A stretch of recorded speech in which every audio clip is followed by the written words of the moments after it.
জিনা করনেওয়ালা পুরুষ এবং নারী উভয় দুই জাত। অবিবাহিত যারা পুরুষ এবং নারী যারা যদি প্রমাণিত যদি হয়ে যায় শরীয়তের বিধান শরীয়তের হুকুম হইয়া থাকছে গিয়া ফাশহিদু আলাইহিন্না আরবাতাম মিনকুম, 4 জন সাক্ষী লাগবো শরীয়তের হুকুম, 4 জনে 8 চোখে দেখা লাগবো। যদি ওলা যদি দেখিলেন তাহলে জানিয়া রাখবা প্রমাণিত হয়ে গেছেন গিয়া এরা হইল জিনাকার। জিনাকারের দুনিয়ার জমিনের মধ্যে বাবা শাস্তি হইল আল্লাহর জাতের নির্দেশ, এরারে 100 তুমি ডান্ডা লাগাও। ডান্ডা কই মারো হইতো।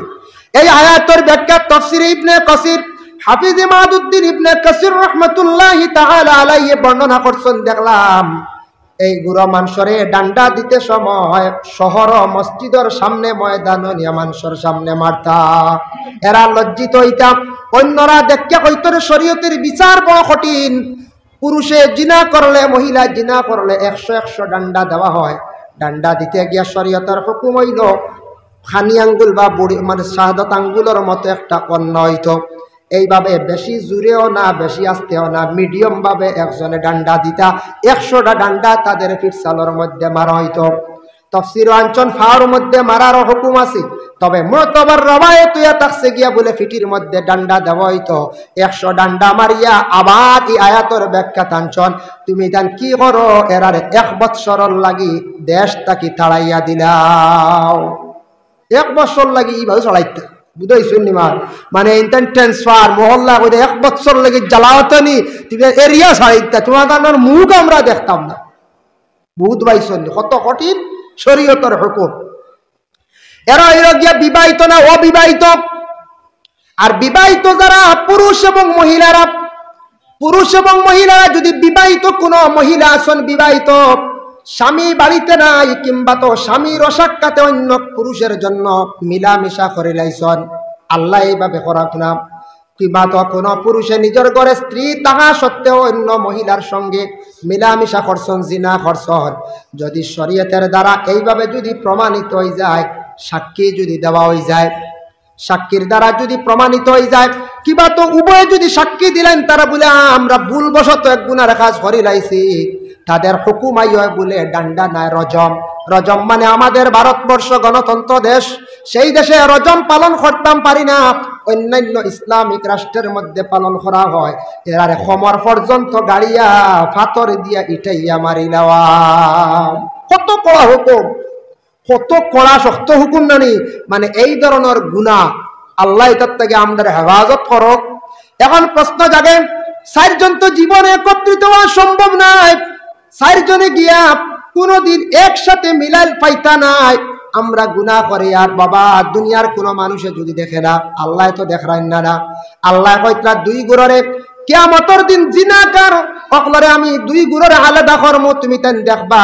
এগুলা আমার নবী যে দেখছন বলে কিরা দেখলা, হাসরের ময়দানে আমার নবীরে জিবরাইল জানাইলে ইয়া রাসূলুল্লাহ ইয়া হাবিবাল্লাহ, কিয়ামতের দিন 1 গুরু পুরুষ এবং মহিলারা এরা লজ্জাস্থান দে আল্লাহ হাতির ফুলের মতো লম্বা বানাইয়া রাখবা। তখন জিবরাইলে হওয়ার পরে রাসূলুল্লাহ নসিহত করছেন, আল্লাহর রাসূলে কিন্তু জিবরাইলকে প্রশ্ন করছেন, জিবরাইল তার কারণটা কি, কোন কারণে বলে ইয়া রাসূলুল্লাহ যারা দুনিয়ার জমিনের মধ্যে এই ধরনের গুনার মধ্যে তারা লিপ্ত থাকবো, জিনা করব, জিনাকারীরা দুনিয়া কেউ দেখছে না, ধরতে পারছে না, লুকায়িত অবস্থায় জিনা করছেন, কিয়ামতের দিন আল্লাহ তাদের লক্ষ লক্ষ মানুষের সামনে লজ্জাস্থান দিয়ে লম্বা বানাইয়া তাদের শর্মিন্দা করবা। আবার আল্লাহর রাসূলে দেখুন গিয়া প্রথম আসমানের মধ্যে গিয়া রাসূলুল্লাহ দেখছেন 1 গুরু পুরুষ এবং মহিলারা তাদের সামনে খালি বালা বালা ফল মূল গুলা রাখা, এইগুলা খায় না, খাইতে পারে না, তারা খালি ফসা গন্ধ মাংস গুলা খার। জিবরাইলকে প্রশ্ন করেন, জিবরাইল তার কারণটা কি? জিবরাইল উত্তর দেন, ইয়া রাসূলুল্লাহ এরা বিবাহিত, দুনিয়ার জমিনে বিবাহিতা যারা পুরুষ নারী তারা নিয়ামত পাইয়া নিয়ামতের স্বীকার করছে, ঘরে স্ত্রী থাকা সত্ত্বেও অন্য মহিলার সঙ্গে সে অবৈধ কাজ করলো, কোন মহিলা স্বামী তাহা সত্ত্বেও অন্য পুরুষের সঙ্গে অবৈধ কাজ করলো, আল্লাহ তার নিয়ামত দিছিল দুনিয়াত, নিয়ামতের অস্বীকার করার কারণে আল্লাহ কিয়ামতের দিন বালা ফলমূল গুলা ওলা সামনে রাখবা, ইটা খাইতে পারতা না, ফসা ফসা খালি মাংস খাইবার চিৎকার দিবা, এই শাস্তি ইয়া থাকছে গিয়া এরা বিবাহিত যারা এই ধরনের গুনার মধ্যে বিশেষ করিয়া মানে লিপ্ত থাকবা। রাসূলুল্লাহর কাছে একদিন এক মহিলা গেল, এক মহিলা গিয়া কয়, হে মোহাম্মদ, হে রাসূল, আপনার কাছে আসছি। বলে কেন গো মা? বলে আমি একজন মহিলা গুনাহ করে লাইছি, যে গুনাহটা বড় গুনাহ, মানে জিনা, জিনা করে লাইছি। আল্লাহর রাসূলের যেমনে শুনছেন মুখ ঘুরাই লিছেন, আবার ওদিকে গিয়া কই, ইয়া রাসূলুল্লাহ, আমি জিনা করে লাইছি। আল্লাহর রাসূলে ওইদিকে মুখ ঘুরাই লিছেন, আবার রাসূলুল্লাহ তিনবার মুখ ঘুরানির পরে কইলা, গো মা, তুমি কয়টা জিনা করে লাইছ, তোমার প্রমাণ কি আমারে কওসাই? তুমি যদি জিনা তুমি খালি মুখ দি কইল হইতো না, একটা প্রমাণ লাগবো। বলে, ইয়া রাসূলুল্লাহ, প্রমাণ হইল আমার পেটের মধ্যে বাচ্চা। পেটে কি বাচ্চা? আমি গর্ভধারিণী, আমি গর্ভধারিণী। ইয়া রাসূলুল্লাহ, আমার প্রমাণ পেটের মধ্যে বাচ্চা আছে। বলে, আচ্ছা ঠিক আছে মা গো, তুমি যদি এই ধরনের গুনাহ করে লাইছো, পেটের মধ্যে তোমার সন্তান ধারণ করছো, এমত অবস্থায় শরীয়তের হুকুম আমি এখন জারি করি আর না। এখন জি শেষ মিটাই। আচ্ছা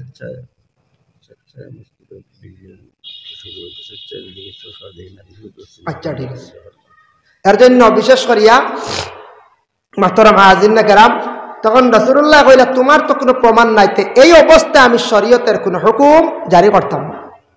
ইরা যদি হঠাৎ আমরা দেশ ইলা আল্লাহ হরাক না, কোন মহিলা হঠাৎ কোন পুরুষ একত্রিত হইয়া হঠাৎ গুনাহ করছেন, মহিলা হঠাৎ গর্ভধারণ করছেন, অবিবাহিত, বিবাহ হইছে না, পরবর্তীতে জানাজানি হয়ে গেল, জানাজানি হওয়ার পরে এখন বিবাহ হইতো না নি? বলে হ্যাঁ, মাসলা হইল গিয়া, ফতোয়া হইল গিয়া বিবাহ হয়ে যেত, বিবাহ হয়ে যাক, কোনো বাধা নাই। আর কিন্তু এরার উপরে জরিমানা যেটা জারি রয়েছে, দুর্রা মারা, পুরুষের দুরা আগে মারা হয়ে যাক, আর মহিলার সন্তান জন্মগ্রহণ করার পরে দুর্রা মারা হইতো। মায়ের পেটে সন্তান থাকা অবস্থায় দুরার হুকুম নাই। এর জন্য আল্লাহর বান্দাগান রাসূলুল্লাহ সেই মহিলারে কইলা, তাড়াইয়া দিলা, যাও তুমি বাড়িতে যাও, তোমার পেটে কয়টা সন্তান আছে, সন্তান যেই সময় ভূমিষ্ঠ হইব, জন্মগ্রহণ করব, সন্তান নিয়া তুমি আমার কাছে আসিও, সন্তান নিয়ে আসিও। মহিলা গেলাগি বাড়িত, যখন দিন পূর্ণ হইল, সন্তান পাইলা, সন্তান পাওয়ার পরে সন্তান কুলে নিয়া রাসূলুল্লাহর দরবারে হাজির, আল্লাহ রাসূলের দরবারে হাজির। ইয়া রাসূলুল্লাহ, আপনি আমার বিচারটা তাড়াতাড়ি করিলেন, আমি একজন গুনাহগার মহিলা, ভুল করি লাইছি, যে তু বড় গুনাহগার, কত বড় ভুল জীবনে করছি, আল্লাহ যাতে আমারে মাফ দিতে, আর শরীয়তের বিচার যেটা লাগে ওটা আপনি করি লাগবা, ভুল করি লাইছি। মহিলাটা শিকার হয়ে গেছে, গেট ভিতরে আল্লাহর ডর ঢুকি গেছে, আল্লাহর আযাবের ডর ঢুকি গেছে। তখন রাসূলুল্লাহ ফরমাইন, মা গো, তোমার বাচ্চাটা শুধু ছোট, তোমার দুগ্ধ পান করতে আছে, তোমার বাচ্চাটা নিয়ে বাড়িতে যাও, আরো 2 বছর পর্যন্ত পুরা পূর্ণ দুধ পান করাইয়া 2 বছর পরে তোমার সন্তানকে নিয়ে আসিও। মহিলা আবার বাড়িতে গেলা, বাচ্চা নিয়ে পূর্ণ 2 বছর পর্যন্ত মায়ে বাচ্চারে দুধ পান করাইলা। 2 বছর পূর্ণ হওয়ার পরে আবার সেই মহিলা রাসূলুল্লাহর দরবারে হাজির। আবার আল্লাহর রাসূলে ফরমায়েন, মা গো, তোমার বাচ্চা নিজের হাতে কি তুলিয়া খাইতে পারে? খাওয়ার কোনো বস্তু? বলে জি না, কখনো পর্যন্ত আমার বাচ্চা পুরাপুরি খাইতে পারে না। বলে যাও, আরো 6 মাস পরে তুমি আসিও। তখন দেখা যায় রাসূলুল্লাহর আদেশ ক্রমে মহিলা গেলা গিয়া আবার বাড়িত যাওয়ার পরে আবার 6 মাস পূর্ণ হইল, 30 মাসে মহিলা রাসূলুল্লাহর খেদমতে আসলা।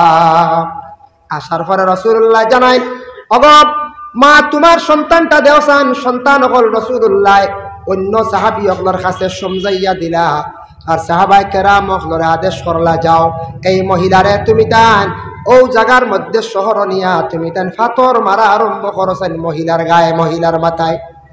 আল্লাহর রাসূলে আদেশ করছেন, মহিলারে নিয়ে পাথর মারা আরম্ভ হইল।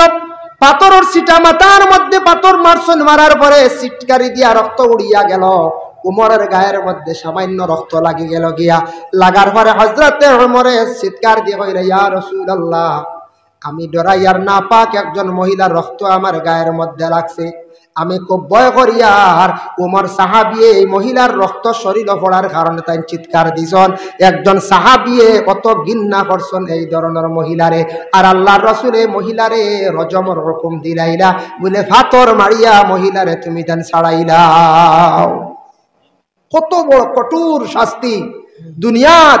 এর জন্য এই ধরনের গুনাহটা আসে হায়া শরম কমি গেলে, আর মানুষ যেই সময় পর্দার তাকে সরি যায়, পর্দার হালত তাকে মানুষ দূরে সরি যায়, এই ধরনের গুনায় মানুষ অগ্রসর হয়ে যায়।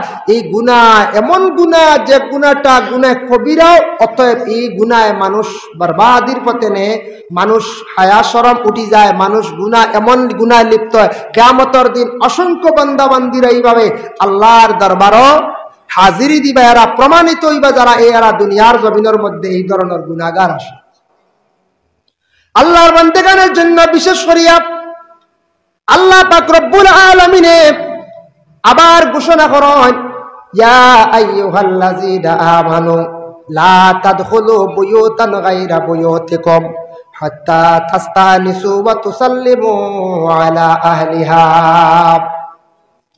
ইয়া আইয়ুহাল্লাযীনা আমানু, ও ঈমানদার হল, লা তাদখুলু বুয়ুতান, তুমি দেন দাখিল হইও না ঘর। আল্লাহ নিষেধ করছেন কোন ঘর? এখানে লা তাদখুলু বুয়ুতান গায়রা বুয়ুতিকুম, নিজের ঘর অন্যর ঘর, এই ঘরের মধ্যে তুমি দেন দাখিল হইও না। হাত্তা তাস্তানিসু ওয়া তুসাল্লিমু আলা আহলিহা, যদি তুমি দেন ইজাজত যদিও পাও তাহলে তুমি দেন ঘরের মধ্যে প্রবেশ করিও, আর ইজাজত না পাইলে তুমি দেন ঘর ঢুকিও না, যাইও না। আমার ঘর আপনার ঘর, প্রথমে যাই বাইরা ঘর। বাইরা ঘর নিয়ে মাতি যে কোনো গ্রামে এক বাড়ি আমি গেলাম, যাওয়ার পরে আমি হাসি দিলাম বা গলা আগাইলাম, তাস্তাহানি যদি মুরাদ লইছন গলারে আওয়াজ করা, গলাটারে ডাকানি, সিগনাল দিছন আপনি ঘর থেকে কোনো আওয়াজ আসছে না, আপনার কোনো অর্ডার আইছে না, আপনি গড় যাইতে পারতেন, যাইজ না। গড় অর্ডার না হইলে যাইজ না, যাওয়া যাইজ না। এর জন্য বিশেষ করিয়া যদি কোনো বাড়ির মধ্যে যদি আপনি যান, যাওয়ার পরে যদি ইজাজত দেন, আপনি আকুয়া ঘরের মধ্যে ঢুকা বসকা ইজাজত ফাইলাইছেন, আর ইজাজত যদিও পাই না তাহলে আপনি কোন ঘরের মধ্যে বিনা ইজাজতে যাওয়া যাইজ নাই। এই আয়াতের ব্যাখ্যা তাফসীরে ইবনে কাসির আনছেন হাফিজ আমাদউদ্দিন ইবনে কাসিরে, আবু মুসা নামে একজন সাহাবী এন গেছলা হযরতে ওমরের বাড়ি যাবার পরে সালাম জানাইছেন, আসসালামু আলাইকুম। উমরের ঘর থেকে কোনো আওয়াজ আইছে না, আবু মুসা সাহাবী ঘুরিয়াতেন গেলা গিয়া। উমরে একদিন আবার ভাইলা কইলা, মুসা তুমি আমার বাড়িতে কি আওয়াজ দিলে কেন? তুমি আমার ঘরের মধ্যে যাও না রে, কোন কারণে ঘুরিয়া গেলাই? বলে আল্লাহর রাসূলে কইছেন, আল্লাহর জাতের নির্দেশ, ইজাজত না পাইলে খেওরর ঘর যাইতাম না, যাইজ নাই। ঘুরিয়া গেলা গিয়া। এটার থেকে ক্ষতি কি হয়? আমাদের দেশের মধ্যে দেখুন জানি কোন ফ্যামিলির মধ্যে এই বেড়াটা লাগে বলে কিলা বাবা সব সময় বাড়ির মধ্যে থাকুন না, মা জননী ঘরের মধ্যে থাকুন না। বাবায় খবর লইতা ছেলে সন্তানর, ছেলেরার খবর খোঁজ খবর রাখতা, বাবায় বলে ছেলে হই গেছলাই, হই তাকো রাস্তায় আড্ডা দেওনি না, বাজারও আড্ডা দাও, মসজিদও যাওনি না, ফার লগে চলো, এই খবরটা বাবায় বেশি লইতা। আর মেয়ে সন্তানের খোঁজ খবর বেশি মায় রাখতা। মেয়ে সন্তানের পর্দা মায় শিখাইতা, ঘরের খাস কিন্তু মা জননী শিখাইতা। আর বাবা সন্তান আদিরে ভালো খাস শিখাইতা, ভালো রাস্তা চালাইতা, ভালো মানুষের সঙ্গে চলাফেরাও শিখাইতা। এর জন্য আপনার আমার গ্রামের যদি কোনো ছেলের যদি প্রথম অবস্থায় যদি আমরা প্রশ্রয় যাই, প্রথমে একদিন নিলাম, ঘরের মধ্যে স্থান দিলাম, পরবর্তীতে ছেলেটা নিয়ে আবার ঘরের মধ্যে আবার স্থান দিলাম, আবার নিয়ে ফাঁক ঘর ঢুকাই দিলাম। তার পরবর্তীতে কি হইলে হঠাৎ একদিন আমার ঘরের মেয়ে লইয়া গেছে গিয়া দুষারোপ করিয়ার পরের ছেলে রে বাবা, পরের ছেলের দোষ না, দোষ হইল গিয়া আমার। দুই সমান নানি, প্রথম আমি প্রশ্রয় দিছি, পরে আমার বাড়ির ছেলে আসার কারণে তো আমার মেয়ে গেছি, যার কারণে প্রথম দোষ হইছে গিয়া আমার। এর জন্য এটাও কিন্তু খারাপ কাজ। আল্লাহ পাক রব্বুল আলামিনে জানান ইজাজত যদি পাও তাহলে তুমি তার মানুষের বাড়ির মধ্যে যাইও, আর ইজাজত পাও রাতে ঘুরিয়া আসিও। 2 নম্বর হইল নিজের ঘর হইতে সময় আমরা ঘরের মধ্যে ঢুকতে সময় একটা সিগন্যাল দিতাম।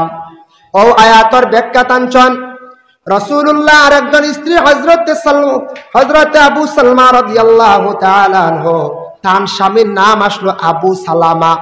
আবু সালামার ইন্তেকালের পরে রাসূলুল্লাহ তানার বিবাহ হইলা। আবু সালমা যে মহিলা, ও মহিলা কইত্রা রাসূলুল্লাহ ঘরে আসার সামান্য আগে তান গলা দিয়া ডাকাইতা, মানে সিগন্যাল দিতা কইতা। আমি বুঝি লাইতাম রাসূলুল্লাহ ঘরে আসছন, ইতিমধ্যে ঘরে তশরিফান্ডা, তখন তাই নিজে সেই বইজিতা গিয়া হে আবু সালমায় কইত্রা, উম্মে সালমা, আবু না উম্মে সালমায় হয়তো আমি নিজে সেই বইজিতাম গিয়া। এর লাগি মা বোন ঘরের মধ্যে গরম লাগছে, খাবার কিছু শরীর থেকে সরাইছন তেমন বাধা নাই।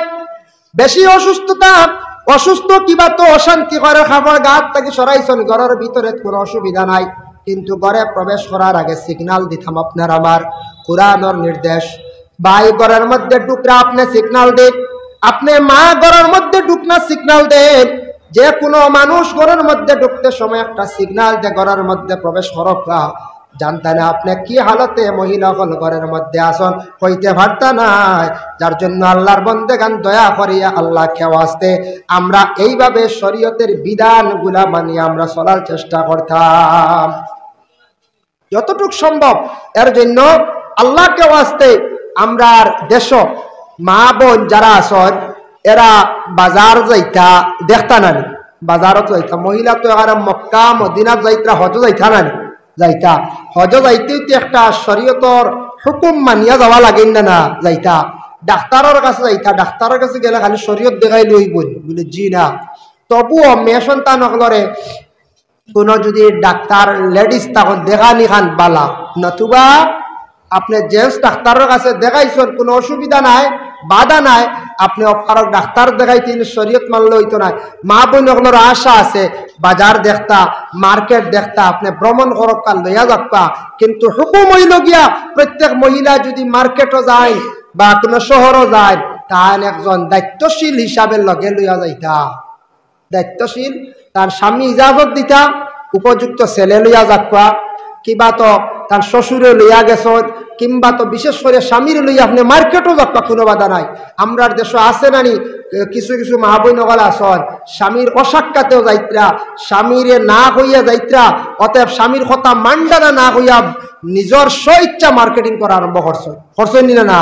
কিছু কিছু আসন এটা ক্ষতিয়র, আমরা ইসলামের ক্ষতিয়র, নিজের ক্ষতিয়র, এটার থেকে আমরা বিশেষ করিয়া বিরত থাকতাম। আল্লাহ আমরা প্রত্যেকরে তৌফিক দিতা সবে হোক, আল্লাহুম্মা আমিন।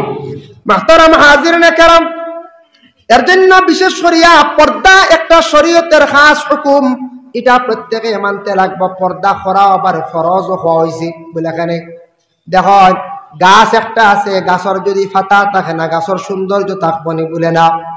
গাছের ছাল আছে, বাকল আছে, গাছের যদি খাল ফড়ি যায়, ছাল ফড়ি যায়, গাছের সৌন্দর্য থাকে নি বলে না।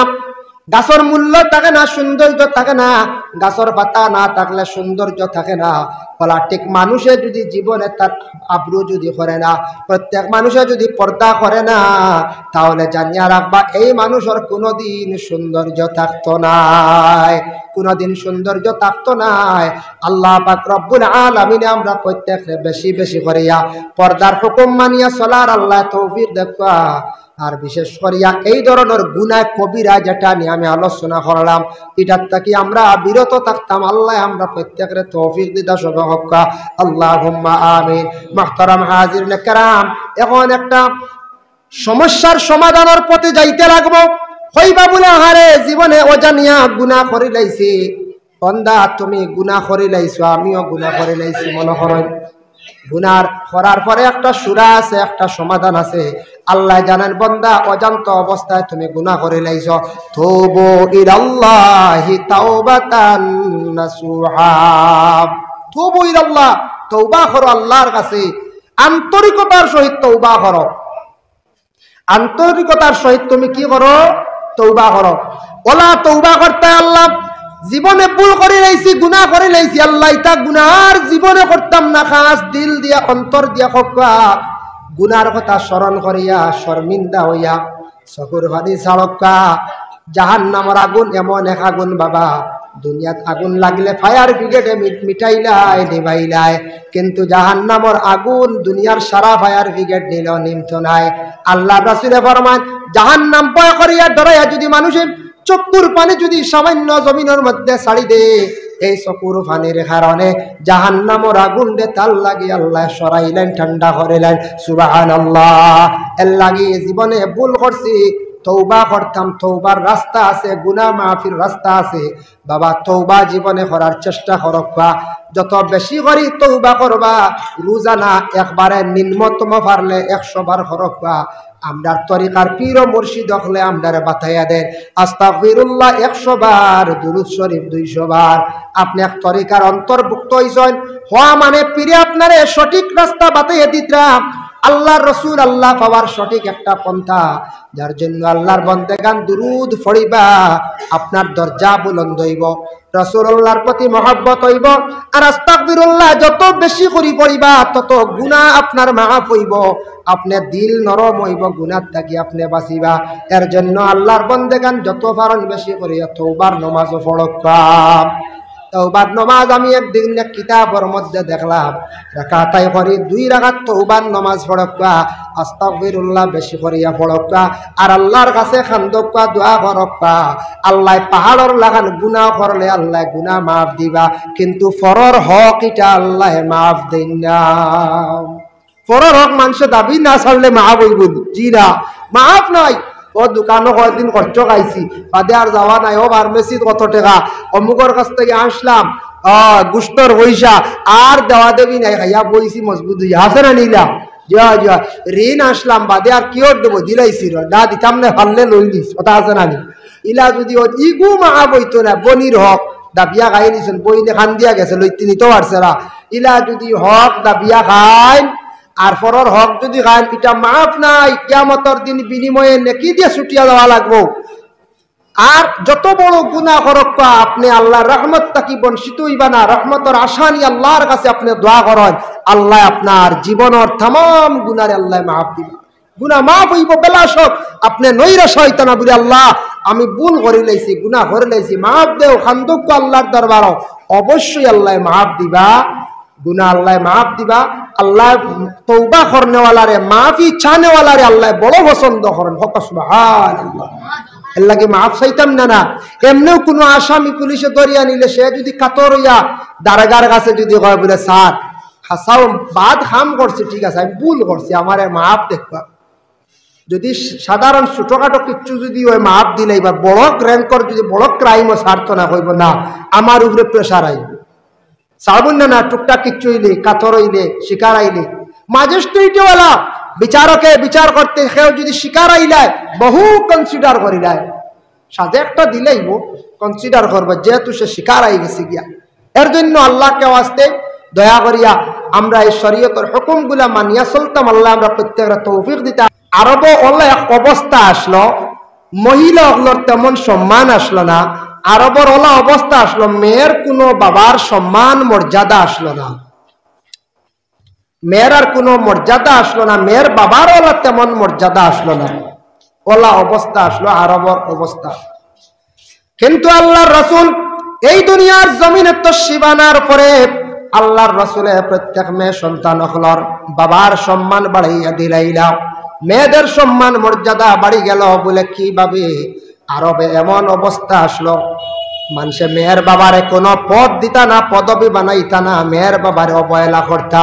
কিন্তু রাসূলুল্লাহ ঘোষণা দিলা, যদি কোনো বন্দায় একটা যদি কন্যা সন্তান তার জীবনের মধ্যে সে যদি পায়, তাহলে সে একটা জান্নাতের মালিক হয়ে গেল গিয়া। সুবহানাল্লাহ।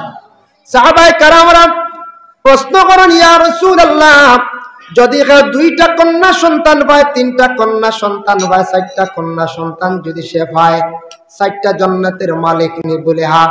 এই জান্নাতের 4টা জান্নাত দিয়ে মুরাদ 4টা জান্নাতে উদ্যান, জান্নাতে 4টি কামরা। বলে ইয়া রাসূলুল্লাহ 60টা জান্নাতের মালিক হইতে পারবো না। আল্লাহর রাসূলে ফরমান বেলাশ হে যদি 60টা কন্যা সন্তান জীবনে যদি পায় তাহলে 60টি জান্নাতের মালিক সেই বাবা হইতে পারবা। সুবহানাল্লাহ। যেমনে রাসূলুল্লাহ ঘোষণা দিছেন মেয়েদের সম্মান মর্যাদা বাড়ি গেল। বাবার কথা আল্লাহর রাসূলে কইন না, মানে ছেলের কথা আল্লাহর রাসূলে ঘোষণা দিলা না, যার জন্য বিশেষ করে আবার রাসূলুল্লাহ সাল্লাল্লাহু আলাইহি ওয়াসাল্লাম আরো সম্মান বাড়াইয়া দিলা মেয়েদের। বলে কি, যদি তুমি বাজারে যাও, বাজার থেকে আসার সময় তুমি যদি জীবনে সম্মানী হইতে চাও, তুমি সবচেয়ে যদি দোয়া লইতে চাও রে বাবা, বাজার থেকে মিঠাই আনার পরে, খাওয়ার দ্রব্য আনার পরে, ঘরে আসার পরে প্রথম অবস্থায় তোমার মেয়ে সন্তানের হাতে তুমি তুলিয়া দিতে হয়। আমাদের দেশে হয়তো কোনো বাবা এইভাবে ছেলের মায়া করিয়া ছেলেরা তো দিতে পারেন, কিন্তু সুন্নত হইল রাসূলুল্লাহ তান কন্যা ফাতিমারে বাজার থেকে কোনখান থেকে কোনো জিনিস আনার পরে আল্লাহর রাসূলে প্রথমে ফাতিমার হাতের মধ্যে তুলিয়া দিতা। সুবহানাল্লাহ। একটা সুন্নত পালন হইব না পঞ্চায়েত বাজার থেকে মিটি আনলে পয়লা সুন্নতকে পালন করকা, মেয়ের হাতও দেখবা, বাদে ছেলের সারাও দিলাক্কা, বাদে ছেলেরে সারাও দিলাক্কা, কোনো বাধা নাই। দেখেন শরীয়ত এমন এক জিনিস, ও ছোট ছোট একটা মেয়েরা মসজিদের মধ্যে যান, বয়স 10 বছর 12 বছর, 13 বছর হয়েছে, 8 বছর হয়েছে, বাচ্চারা কোরআন শরীফ তিলাওয়াত করেন, মাইক হর কোনো বাধা নাই। কিন্তু ও মেয়ে সন্তান যেই সময় পূর্ণ বালিগ হয়ে যাইব গিয়া, এই সময় আর উচ্চ সুরে আল্লাহর কালাম তিলাওয়াত করতে পারে না, বলে নিষিদ্ধ হয়ে গেল। তার কারণটা কি, মেয়েটা যেহেতু বালিগ হয়ে গেছে গিয়া, পূর্ণাঙ্গভাবে মেয়েটার উপরে পর্দার হুকুম হয়ে গেছে। এখন মেয়ে যদি আল্লাহর কালাম কোরআন শরীফ যদি তিলাওয়াত করতে চায়, তাহলে মেয়েটায় আল্লাহর রাসূলে ফরমাইছেন মেয়েটায় আদবের সহিত নিম্ন স্তরে আওয়াজটারে ছোট করিয়া মেয়েটায় ঘরের মধ্যে কোরআন শরীফ তিলাওয়াত করো। বালা ইবাদত করতে সময় গিয়া মহিলাদের জন্য নিষেধ হয়ে গেছে গিয়া আওয়াজটারে ছোট করিয়া কোরআন তিলাওয়াত করা, কোরআন শরীফ তিলাওয়াত ছোট করা। আরেকটা মাসলা হইল, সেটা রেখো ফতোয়া, ছোট কন্যা সন্তান কিংবা তো ছেলে সন্তান আপনার কুলের মধ্যে নিছন, আপনার সন্তানকে আপনি গালের মধ্যে চুমা দিছন, জায়েজ আছে। তারপর হইল কি আপনার নাতি আপনি চুমা দিছন, জায়েজ আছে। বিশেষ করিয়া মা বাবার সন্তানকে চুমা দেওয়া জায়েজ আছে যেই সময় ছেলে উপযুক্ত হইব, আর মায় ছেলের আর চুমা দেওয়া যাইতা না, না দেওয়া খান বেহতর। আর যখন মেয়ে উপযুক্ত হয়ে দিব বাবা, তোমার আর মেয়েরে তুমি চুমা দেওয়া যাইতায় না। ছোটবেলা কুলের মধ্যে নিয়ে আপনি ঘুমাইছন, বুকুর মধ্যে সন্তান নিয়ে ঘুমাইছন, হয়তো যখন আপনার ছেলে মেয়ে উপযুক্ত হয়ে গেছে, সঙ্গে সঙ্গে বিছনারে তুমি সেপারেট করো, আলাপ করো। কারণ শরীয়তে হুকুম দিলাইছে তুমি আর এক বিছনার মধ্যে একই জায়গার মধ্যে তোমার মেয়েরে তোমার ছেলেরে তুমি আর রাখতে পারো না। যদি রাখো, যদিও ছেলে ও মেয়ে ও, তোমার ছেলে কিবা তো মেয়ে, মা আর সন্তান হন, বাবার সন্তান হন, তবু আপনারা কি হইবা বলে গুনাহগার হই যাবা গিয়া। আল্লাহর বান্দাগান, পর্দার হুকুম খালি মহিলাদের জন্য, পর্দার হুকুম নাই। পর্দার হুকুম পুরুষের মধ্যেও আছে, মহিলাদের মধ্যেও আছে। দেখো কয়েক বিছনার মধ্যে অনেক সময় আমরা দুইজন পুরুষ লোক ঘুমাই না ঘুমাই, হঠাৎ ব্যতিক্রমে কোনো সময় হোটেলে গেলাম, এক বেড ঘুমাই, তবুও কিন্তু আমরা একটু পরহেজ করতাম। এই জায়গার মধ্যে অপারো আলাদা বিছনা নাই, একই বিছনার মধ্যে দুই পুরুষ ঘুমাইবার সময় একটা পর্দা ডালি লাগতো, মধ্যখানে একটা বেড কভার বা সামান্য কোনো জিনিস দিয়া সামান্য আলোক করিলেইলে আপনি মাসলাও মান হয়ে গেল। নতুবা আপনার সঠিক মাসলা হইল গিয়া আলাদা আলাদা বিছনার মধ্যে ঘুমাইতাম। দুই পুরুষ যেমন উপযুক্ত হওয়ার পরে একই বিছনার মধ্যে ঘুমানো যেইভাবে নিষিদ্ধ, উপযুক্ত হওয়ার পরে দুইজন মেয়ে সন্তান এইভাবে একই বিছনার মধ্যে ঘুমানিও নিষিদ্ধ। কারণ থাকছে যার যারি বিছনাটারে আলোক করিয়া ঘুমানোর জন্য ঘুমাইছে গিয়া। এর জন্য আল্লাহর বান্দাগান জনাবে মুহাম্মদুর রাসূলুল্লাহ সাল্লাল্লাহু আলাইহি ওয়াসাল্লাম আরবের বেহাল অবস্থা দেখছ। আরব দেশের মধ্যে মহিলারা রাস্তার মধ্যে উলঙ্গ অবস্থায় চলাফেরা করতে আছে, এমন অবস্থায় মহিলারা মার্কেটিং করে, এমন অবস্থায় মহিলা চলাফেরা করেন যাতে কোনো সময় মেয়েরা এমনভাবে এমন নির্যাতিতা হন, কোনো সময় মহিলায় মানুষের কাছে গিয়া বিচার দেন, তখন বিচার সঠিক পাই না। জাহিলিয়তের সেই যুগ আসলো, সেই সময় সেই যুগে বিচার দিলে সঠিক বিচার পাওয়া গেছে না, বিচার নাই, বিচার নাই। তখন কারণ কিতা? সেই যুগ আসলো, এমন এক যুগ, সেই এক সময় আসলো, সেই সময়ের মধ্যে সঠিক নিয়ম কানুন মাননেওয়ালা আসতা না, কানুন কি জিনিস আসলো না, বিচার দিলে বিচার হওয়া গেছে না।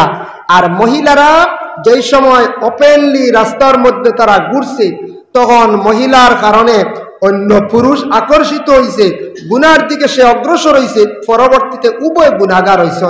মহিলা নির্যাতিত হয়েছে, জিন্দগিত বরবাদির মতে গেছে, খান্দিছে, বিচার হয়েছে, বিচার কিন্তু পাইছে না। তার পরবর্তীতে কোরআনের আয়াত নাজিল হলো, ওয়ালা তাবাররাজনা তাবাররুজাল জাহিলিয়াতিল উলা। হে নবী, আপনার আজওয়াজে মুতাহহারাত যারা আছেন, আমার নবীর আল্লাহ সম্বোধন করে কইছেন, নবী আপনার পরিবার পরিজন যারা আছেন, আপনার আজওয়াজে মুতাহহারাত যারা আছেন, ওদের আপনি কি করেন? ঘরের ভিতরে আপনি রাখেন, আড়ালে আপনি রাখেন। কারণ নবীজিরে প্রথমে আল্লাহর যাতে সম্বোধন করে কইছেন, কোন কারণে? আমার নবীরে যদি জানাইয়া দিলাই, অটোমেটিক গোটা পৃথিবীর মধ্যে যত জায়গাত আমার নবীর দাওয়াত পৌঁছিব, সম্পূর্ণ গিয়া পৌঁছিব। আমার কালামর জিকির, কালামর বয়ান জায়গায় জায়গায় গিয়া পৌঁছিব। এর দ্বারা এটা প্রমাণিত নাই আমার নবীর যেন বিশেষ করিয়া আজওয়াজ মানে বিবি হল, জওজা হল যেন বেপরদাশীল আসলা, তা নাই। আল্লাহ জানাইছেন নবী মহিলাগুলোর নির্দেশ করক্কা, আপনার পরিবার পরিজনরে, আপনার আজওয়াজে মুতাহহারাত হলরে কি করক্কা, ঘরের ভিতরে রাখার জন্য আপনি কি করেন? আদত করক্কা, হুকুম দেখুয়া। এর জন্য বিশেষ করিয়া সেই নবীর উম্মত হইলাম কি আমরা বিবাহ যখন হয়, বিবাহের পরে স্বামীর উপরে কিছু হক আসে, স্বামীকে কিছু দায়িত্ব কিন্তু পালন করতে লাগে। বিবাহের সময় দেখছেন নানি খুতবা পড়াইল গিয়া সুন্নত, এই সময় ইমাম সাহেব বিবাহের খুতবা পড়ায়। আল্লাহর রসুলের অসংখ্য সাহাবায়ে কেরামকলর বিবাহ পড়াইছেন, রাসূলুল্লাহ তার নিজে খুতবা পড়াইছেন। এর মধ্যে একজন সাহাবী আব্দুর রহমান ইবনে আউফ, এক সাহাবী, তান বিবাহের মধ্যে আল্লাহর রসুল ছিলাম। বিশেষ করিয়া দেখেন বিবাহের সময় ইমাম সাহেব পড়ায়, ইয়া আইয়ুহান নাসু তাকু রাব্বাকুমুল্লাযী খালাকাকুম মিন নাফসিন ওয়াহিদাতিন ওয়া খালাকা মিনহা যাওজাহা ওয়া বাসসা মিনহুমা রিজালান কাসীরান ওয়া নিসা। ইয়া আইয়ুহান নাস, আল্লাহ জানান ও মানব জাতি, ইত্তাকু, তুমি তাই ডরাও, ভয় করো আমারে, রাব্বাকুমুল্লাযী খালাকাকুম, যে রবে তোমারে সৃষ্টি করছে, এই রবরে তুমি তাই ডরাও। এই আয়াতটা বিবাহের খুতবার মধ্যে কেন শুনানি হয় পুরুষদের রে? তাহলে ও কারণে শুনানি হয়, আগে বন্দা তুমি ছিলাই, একা অবস্থায় তেমন তোমার উপরে জিম্মা ছিল না, বাবার দায়িত্বে তুমি ছিলাই, এখন তোমার উপরে কিছু দায়িত্ব আসতেছে, তুমি জিম্মাদার হইত্রাই, পরের মেয়ে ঘরের মধ্যে আন্ডা স্ত্রী বলিয়া তুমি গ্রহণ করডাই, এখন তোমার উপরে কিছু দায়িত্ব। আর আগে যেই রকম চলছো এই রকম চললে হইতো না। আগে হয়তো ভুল করছো, গুনাহ করে লাইছো, কিন্তু আল্লাহ মাফ দিলাইব।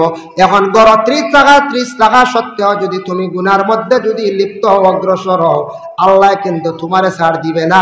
এর জন্য আল্লাহর যাতে ঘোষণা করেন, তুমি ভয় করো, ডরাও, তুমি জিম্মাদার হইত্রায়, তোমার উপরে বুঝা উঠে, তোমার উপরে জিম্মা, বিবাহের পরে জিম্মা আইনি না আই গেছে। তখন লগে লগে জিম্মাই গেল গিয়া, কোন জিম্মা? প্রত্যেক পুরুষের উপরে জিম্মাই গেছে গিয়া প্রথম পর্যায়ে আপনার আমার স্ত্রী যেই নাচন, স্ত্রীরে পর্দার ভিতরে রাখা, পর্দার ভিতরে রাখা, বাড়ির এরিয়ার ভিতরে, গন্ডির ভিতরে রাখা, যাতে আমাদের মা বোন যারা আছেন, সম্মানী মহিলাদের রে মানে এমন অবস্থায় রাস্তাঘাটে যেসা জায়গার মধ্যে যাতে দেখা যায় না, এটার তাকে কি হইব বলে আমি একটা শরীয়তের হুকুমরে অমান্য করলাম। মহিলা গুনাহগার হইলা, পুরুষ গুনাহগার হইলা, যার জন্য মহিলা হলরে পর্দার ভিতরে রাখা সেই দায়িত্বটা থাকছে গিয়া প্রত্যেক গার্জেন্টর। এখন প্রায় জায়গাত, কোনো জায়গাত রোড সাইড বাড়ি, পঞ্চায়েতের রোড প্রায় সাইড বাড়ি আছে, কোনো বাড়ির তো পর্দা মানে একটা আড়াল প্রায় জায়গাত পাওয়া যায় না। গাছ গাছড়া নাই, একবারে খালি ময়দান দেখা যায়।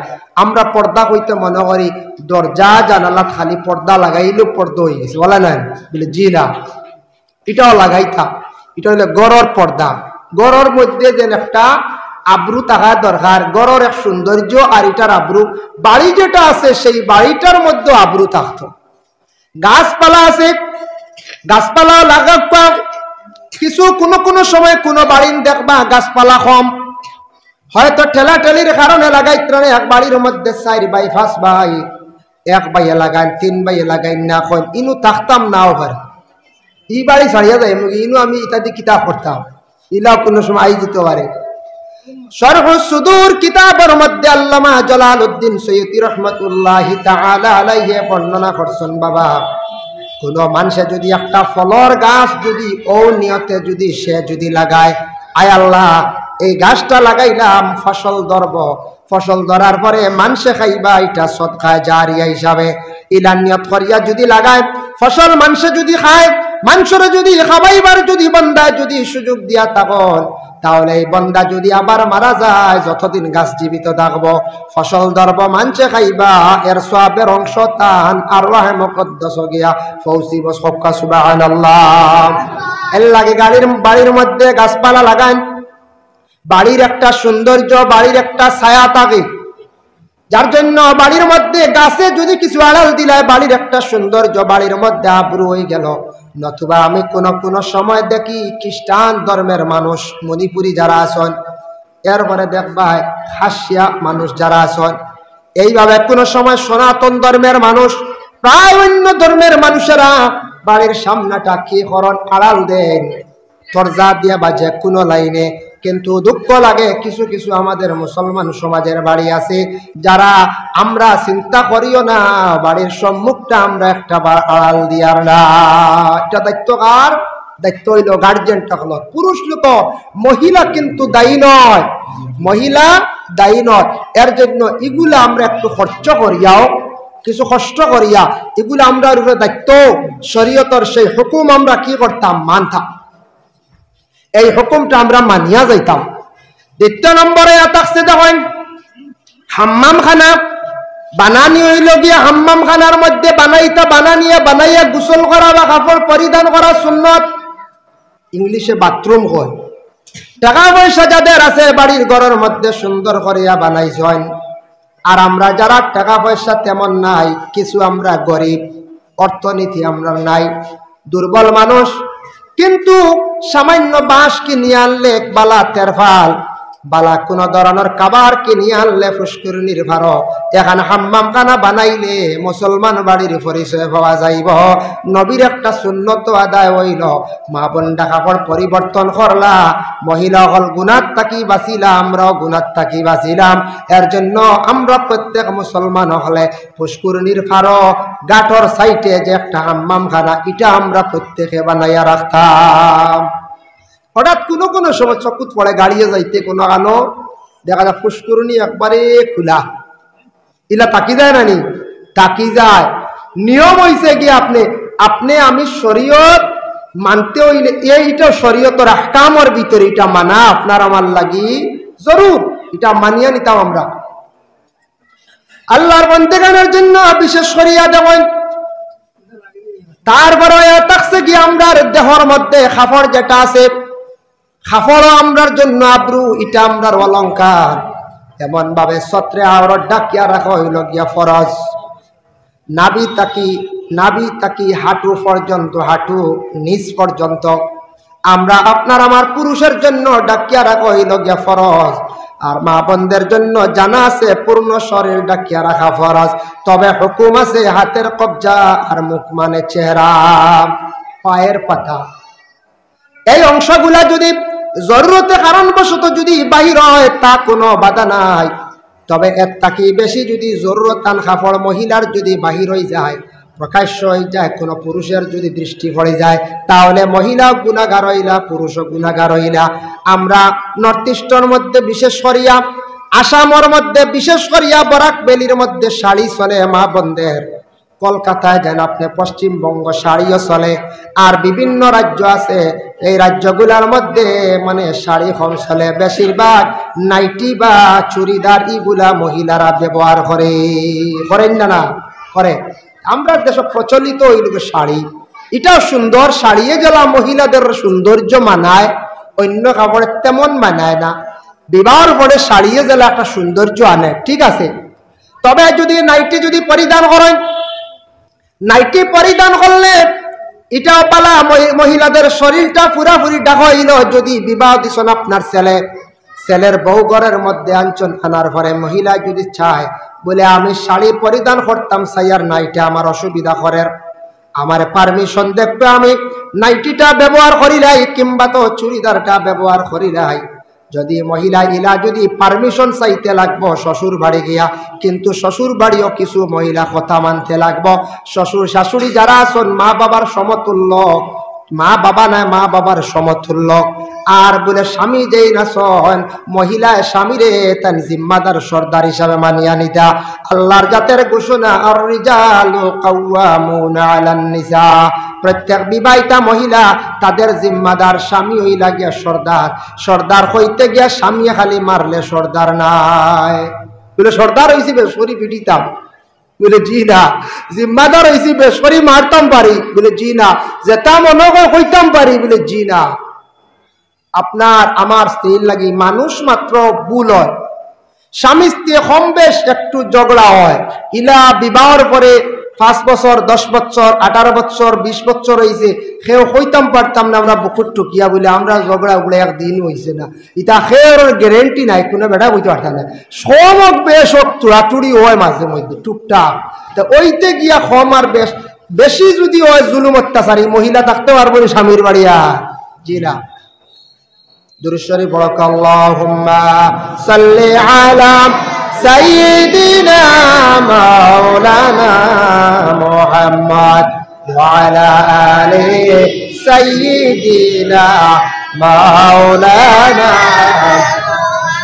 এর জন্য যদি কোনো মহিলা বিবাহ করে স্বামীর বাড়ি যদি চান এই ধরনের কাপড় পরিধান করতে দেখবা, মাথায় ওড়না লাগবো। ওড়না যদি মহিলারা মাথার মধ্যে যদি রাখেন না তাহলে মহিলারা গুনাহগার। যখন মহিলার মাথার থেকে কাপড় সরি যায়, রাসূলুল্লাহ ফরমায় এই মহিলার কাছ থেকে ফেরেশতা হল বহু দূরে সরিয়া যায়। মহিলাদের মাথায় যদি কাপড় থাকে না বহু দূরে ফেরেশতা হল সরিয়া যায়। দারে কাছে রইন না, মহিলাগুলোর মাথায় কন্টিনিউয়াস কাপড় থাকতে লাগবে। কইবা কিলা ঘুমাইবার সময় পর্দার ভিতরে, ঘরের ভিতরে, মশারির ভিতরে কোনো বাধা নাই, চলা ফিরায় হাঁটতে, দেওয়ারের সামনে, বাসুরের সামনে, শ্বশুরের সামনে, নিজ স্বামীরও সামনে, এই সময় তার মাথাটা ঢাকা থাকত। প্রত্যেক মহিলার এই সময় মাথাটা ঢাকা থাকত। মিশকাত শরীফের একটি হাদিস, আমরা পুরুষ জাত মাথায় তকি দেওয়া সুন্নত। নমাজের হালত হঠাৎ তকি পড়ি গেছে, বাবুলে আনা তকিয়ে নমাজ পড়ি লাইছন, ওইব মকরুহ শহীদ মকরুহ তাকি খালি নাই। আর হজ যেহেতু করেন, রাহিমাল্লাহুল মুহাল্লিকিনা রুউসাকুম, এটা হুকুম হইল গিয়া মাথার হলক করা। এই সময় মাথার মধ্যে তকি বা কোনো জিনিস দিতা না, দিলে জরিবা নাই, যে দম লাগি যায়।